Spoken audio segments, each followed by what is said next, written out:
Hi, ടൈമിക്സിന്റെ Q2 result വന്നിട്ടുണ്ട്. നല്ല റിസൾട്ടാണ്. റവന്യൂ ഗ്രോത്തും പ്രോഫിറ്റ് ഗ്രോത്തും നന്നായിട്ടുണ്ട്.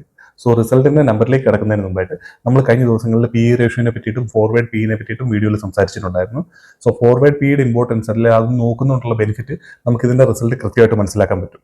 അതായത് ഇതിന്റെ Q2 റിസൾട്ട് ടൈമിക്സിന്റെ വരുന്നതിന് തൊട്ട് മുമ്പ് ടൈമിക്സിന്റെ പി റേഷ്യോ എന്ന് പറഞ്ഞാൽ ഏകദേശം 87-88 ആ ഒരു റേഞ്ചിലായിരുന്നു ഉണ്ടായിരുന്നു.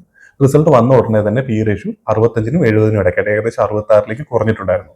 സോ അതിന്റെ റീസൺ എന്താണെന്ന് വെച്ചാൽ നല്ല പ്രോഫിറ്റ് ഗ്രോത്ത് വന്നുകൊണ്ട് തന്നെ ഡിനോമിനേറ്റർ കൂടി, പി കാൽക്കുലേറ്റ് ചെയ്യുമ്പോൾ ഡിനോമിനേറ്റർ ആയിട്ടുള്ള പ്രോഫിറ്റ് കൂടി, അതുകൊണ്ട് തന്നെ ഡയറക്റ്റ് ആയിട്ട് പി റേഷ്യോ കുറഞ്ഞു.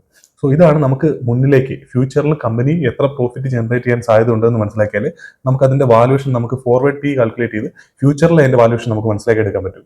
അതായത് ഒരു കമ്പനി കറക്റ്റ് ആയിട്ടുള്ള വാല്യൂഷൻ ആണോ ഉണ്ട് ഫ്യൂച്ചറിൽ ഉണ്ടാവാൻ സാധ്യത എന്ന് നമുക്ക് നേരത്തെ തന്നെ മനസ്സിലാക്കി എടുക്കാൻ പറ്റും. അതേ രീതിയിൽ കമ്പനി പെർഫോം ചെയ്യുകയാണെന്നുണ്ടെങ്കിൽ. സോ അതുകൊണ്ട് തന്നെ ഈ കമ്പനികളുടെ ഗൈഡൻസിന്റെയും പി റേഷ്യോ ഫോർവേഡ് പിയുടെ ഇമ്പോർട്ടൻസ് നമുക്ക് മനസ്സിലാക്കി എടുക്കാൻ പറ്റും ഈ ഒരു റിസൾട്ടിൽ നിന്ന് തന്നെ. ഇനി നമുക്ക് ഫിഗറിലേക്ക് കടന്നാൽ 40% ആണ് റവന്യൂ ഗ്രോത്ത് എന്ന് പറയുന്നത്. അതേപോലെ പ്രോഫിറ്റ് ഗ്രോത്ത് എന്ന് പറയുന്നത് ഏകദേശം 66-67% പ്രോഫിറ്റ് ഗ്രോത്ത് ഉണ്ട്.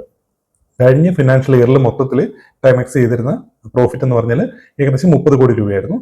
പക്ഷേ ഈ Q1 പ്ലസ് Q2 മാത്രം അവർ ഏകദേശം 45 കോടിയോളം റവന്യൂ ജനറേറ്റ് ചെയ്തിട്ടുണ്ട്.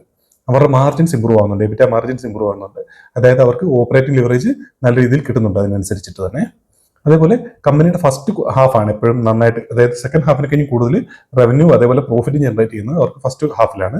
അതുകൊണ്ട് തന്നെ സെക്കൻഡ് ഹാഫിൽ നമുക്ക് ഏകദേശം ഈ 45 കോടിയുള്ള റവന്യൂ പ്രോഫിറ്റ് ജനറേറ്റ് ചെയ്യുമെന്ന് നമുക്ക് പറയാൻ പറ്റില്ല. പക്ഷെ എന്നാൽ പോലും ഏകദേശം ഒരു 20-25 കോടി നമുക്ക് എക്സ്പെക്ട് ചെയ്യാം. കഴിഞ്ഞ ഫിനാൻഷ്യൽ ഇയറിൽ ഉണ്ടായിരുന്നതിന് കഴിഞ്ഞും 100% കൂടുതൽ നമുക്ക് ഏകദേശം എക്സ്പെക്ട് ചെയ്യാനായിട്ട് പറ്റും. അങ്ങനെ വന്നാൽ ഏകദേശം ഈ ഫിനാൻഷ്യൽ ഇയർ എൻഡിൽ 65-70 കോടി രൂപയോളം നമുക്ക് പ്രോഫിറ്റ് എക്സ്പെക്ട് ചെയ്യാം. അങ്ങനെ ആ രീതിയിൽ പ്രോഫിറ്റ് വന്നാൽ അവരുടെ പി റേഷ്യോ, അതായത് ഈ ഫിനാൻഷ്യൽ ഇയർ എൻഡ് ആകുമ്പോഴത്തേക്കും ഫോർവേഡ് പി ഏകദേശം 60-ന് അടുത്തായിരിക്കും വരിക. എന്ന് വെച്ചാൽ കമ്പനി നല്ല രീതിയിൽ ഗ്രോ ചെയ്യുക, ഗൈഡൻസ് മീറ്റ് ചെയ്യുകയും ചെയ്ത് കഴിഞ്ഞാൽ നമുക്ക് കമ്പനി കുറച്ചുകൂടെ നല്ല വാല്യുവേഷനിൽ അവൈലബിൾ ആവാനുള്ള സാധ്യതയുണ്ട്. അതേപോലെ റിസൾട്ട് വന്നതിന് ശേഷം കമ്പനി കുറച്ചുകൂടെ മൂവ്മെന്റ് ചെയ്തിട്ടുണ്ട്. അതുകൊണ്ട് തന്നെ പി റേഷ്യോ ഇപ്പോൾ ഏകദേശം 70-ന് അടുത്താണ് നിൽക്കുന്നത്. ടൈമെക്സ് എന്ന് പറഞ്ഞാൽ എല്ലാവർക്കും അറിയാമെന്ന് വിചാരിക്കുന്നു. വാച്ച് മാനുഫാക്ചറിങ് സെല് ചെയ്യുകയും ചെയ്യുന്ന ഒരു കമ്പനിയാണ്. ഇവരുടെ പീരായിട്ടുള്ള എതോസ് ആയിരുന്നു നേരത്തെ ഈ ഫീൽഡിൽ ലീഡ് ചെയ്തുകൊണ്ടിരുന്നത്. ആ സമയത്തും അവർ ഏകദേശം 25-30% ഇടയ്ക്കാണ് മിക്കവാറും എല്ലാ ക്വാർട്ടറുകളിലും റിസൾട്ട് വന്നുകൊണ്ടിരുന്നത്. ആ ഒരു സമയത്ത് എതോസ് നല്ല രീതിയിൽ റിട്ടേൺ ജനറേറ്റ് ചെയ്തുകൊണ്ടിരുന്നതാണ് കഴിഞ്ഞ വർഷം വരെ. പക്ഷേ അതിന് മുകളിൽ എതോസിന് മുകളിലേക്ക് ടൈമെക്സിന്റെ ഗ്രോത്ത് വരികയും അതിനുശേഷം ചാർട്ടുകൾ നിങ്ങൾ ചെക്ക് ചെയ്താൽ മനസ്സിലാവും എതോസിന് പകരം ടൈമെക്സ് നല്ല രീതിയിൽ റിട്ടേൺസ് ജനറേറ്റ് ചെയ്ത് കൊടുക്കുന്നത് നമുക്ക് മനസ്സിലാക്കാൻ പറ്റും ഇൻവെസ്റ്റേഴ്സിന്.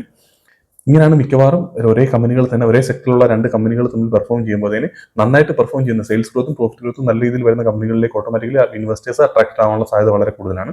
അതുകൊണ്ട് തന്നെയാണ് ഇപ്പം ടൈമെക്സ് റിട്ടേൺ ജനറേറ്റ് ചെയ്തുകൊണ്ടിരിക്കുന്നത്. എന്തായാലും നമുക്ക് അടുത്ത ക്വാർട്ടേഴ്സ് നമുക്ക് ട്രാക്ക് ചെയ്യേണ്ടതായിട്ടുണ്ട്. കമ്പനിയിൽ അവരെ മാനേജ്മെന്റ് കോൺകോൾസ് കാര്യങ്ങളൊന്നും നടത്താറില്ല. അതുകൊണ്ട് തന്നെ നമുക്ക് റിസൾട്ടിനെ മാത്രമേ നമുക്ക് ഡിപ്പെൻഡ് ചെയ്യാനായിട്ട് പറ്റുള്ളൂ. എന്തായാലും നമുക്ക് അടുത്തൊരു വീഡിയോയിൽ കാണാം.